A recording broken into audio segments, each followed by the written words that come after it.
Nabi pernah setelah usai dari perang Badar, jihadnya sudah selesai, damailah keadaan. Tapi tiba-tiba baginda Nabi berkata, kita akan jihad, kita keluar dari jihad kecil menuju jihad yang lebih gede lagi. Ada jihad lebih gede? Perang Badar nggak seimbang, kemenangan pada kaum muslimin. Ternyata oleh Nabi dianggap sebagai jihad kecil. Ada jihad yang lebih gede lagi. Jihad apa ya Rasulullah? Perangnya kayak apa lagi? Jihadun nafsi, memerangi hawa nafsu. Memerangi hawa nafsu yang ada di dalam diri kita, yang disebutkan akhbat min sab'ina syaitana, lebih kecil daripada 70 syaitan dalam diri kita. Pertama adalah jihad kita adalah jihad hawa nafsu, menahan diri dari yang haram, menahan mata kita, milih dalam melihat YouTube, di HP kita jangan disimpan hal-hal yang menjadikan Allah murka. Itu jihad, nggak usah macam-macam deh, nggak usah banyak ngomong. Jihad macam-macam, jihad sederhana hawa nafsu, tontonan televisi dia. Anda itu berjanji tidak nonton sinetron aja sudah jihad, ibu-ibu. Jihad besar itu, berjanji saya tidak mau jihad. Nggak usah pakai tirakat kayak orang dulu puasa nggak makan daging yang enak, sudah pokoknya tidak nonton sinetron, itu sudah aman. Jihad zamannya zaman beda ini. Baik, kemudian kalau Anda bicara tentang berperang melawan musuh-musuh Allah, Anda bisa dua hal lakukan. Musuh Allah dua hal, karena tidak ada peperangan dengan senjata hari ini. Anda ikut berkiprah dalam dakwah para habaib, para ulama. Anda dukung dimanapun mereka berada dengan harta Anda, karena itu jihad untuk menyelamatkan umat dari gangguan orang-orang di luar. Anda mengambil bagian daripada dakwah, karena dakwah itu membela umat Nabi Muhammad. Ini yang pertama dan paling utama. Yang kedua, Anda bela saudara-saudara Anda. Maka hari ini kami suarakan, Anda jangan biasa membeli produk orang yang memusuhi Anda.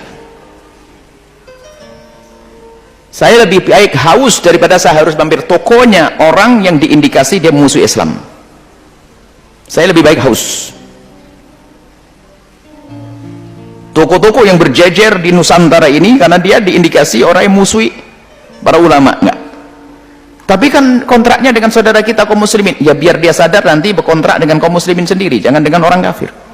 Produk-produk yang diindikasi ini adalah untuk memerangi orang Palestina, produk-produk saya tidak akan makan dan tidak minum, lebih baik haus. Kecuali kadang disodorkan oleh seseorang, sudah harus minum, Masya Allah, disodorkan gimana? Kalau beli enggak?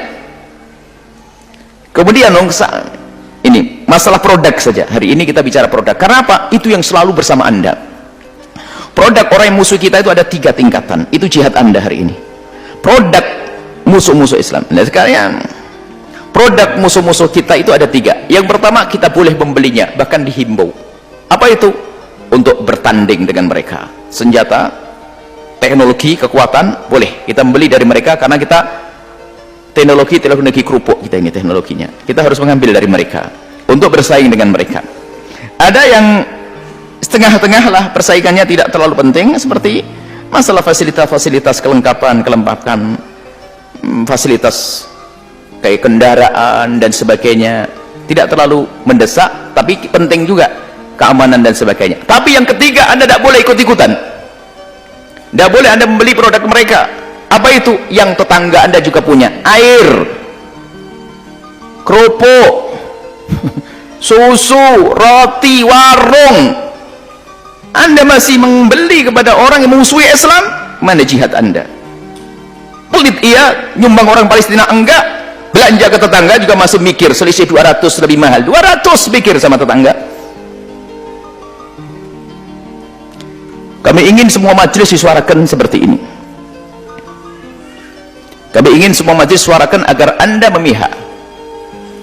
Di Abemat ada, tapi kita tidak menghadirkan produk-produk yang diindikasi. Tapi tetap aja jalan kan, ada yang beli enggak?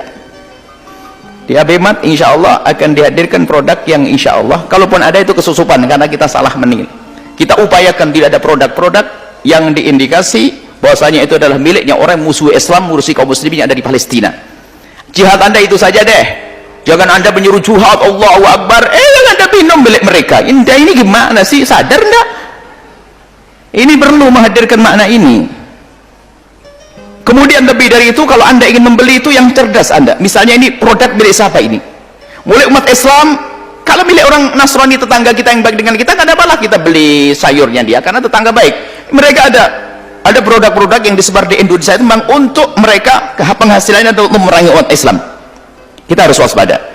Kemudian lebih dari itu, kalau Anda misalnya membeli miliknya, produk-produknya milik saudara-saudara kita yang mereka berjuang, misalnya majelis taklimnya fulan, pesantren fulan, ada usaha-usaha, Anda membeli sambil berdakwah kok.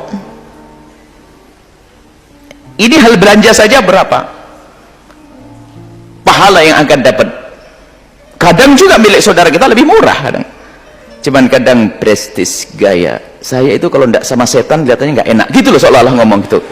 Ini kebiasa kalau dakwah merek keren nggak mau, naudzubillah. Baik, ini saja kalau mau jihad. Yang bertanya mulai hari ini, yang bertanya memulai lalu anda cari browsing di sahabat-sahabat pejuang, produk apa sih yang diindikasi adalah miliknya orang non muslim yang memerangi Islam. Kalau non muslim tidak memerangi Islam nggak ada masalah.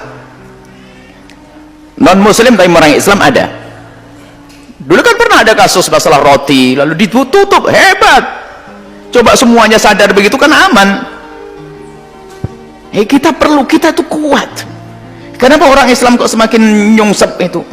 Kalau nyungsep ini adalah karena saudaranya nggak boleh beli milik saudaranya. Saya busuk milik tetangga kita tuh nggak laku-laku karena Anda beli sebelahnya lagi. Di sisi lain kadang kita juga kurang jujur. Kadang umat Islam ini perlu kejujuran. Uang buat tempe saja harus beli kedelai bukan dari saudara kita, harus beli dari luar negeri. Kenapa? Kalau saya beli kedelai tetangga saya, mesin saya rusak. Kenapa? Kedelainya campur pasir. Nah, ini kan repot. Umat Islam nggak jujur ini, repot. Nah, kalau sudah umat Islam benar, jujur, kualitas produksinya nih, dan kami seru kepada siapapun yang punya produk-produk kecil, home industry dan sebagainya, coba Anda bisa daftarkan kepada tim kami untuk bisa dibesarkan itu produk, dan nanti akan dipasarkan ke penjuru Indonesia. Kita akan komunikasi dengan orang-orang yang punya kecemburuan seperti ini. Jadi warung Anda, produk Anda tidak akan mati, tidak akan melempem, lalu busuk, berjamur, lalu nggak terjual, insya Allah. Kita ingin membuat jaringan di antara saudara-saudara kita, dari tantangan besar, dan kami berharap ini disambut oleh kaum muslimin semuanya. Baik, kami ini rindu untuk ini. Jadi jihad kita seperti itu deh. Siap? Awas ketahuan di tangannya minum air apa nanti. Malu lah. Aku jihad, takbir, sholawat, ya. Tak tahunya nggak peduli. Ini penting, jangan dianggap sepele. Permasalahan kita kurang ghirah, kurang kecemburuan. Dakwah itu, kalau jihad dan dakwah itu harus ada cemburu. Kalau dakwah tidak cemburu dan tidak dengan kecemburuan, dengan ghirah, tidak dengan ghirah, maka ketahuilah yang ada adalah bukan dakwah kepada Allah, dakwah kepada dirinya sendiri, kepentingan untuk pribadinya, biar dia lebih kaya, biar lebih hebat, lebih masyhur, hancurlah dia. Wallahu a'lam bishawab. Itu air apa itu, coba berikan. Awas.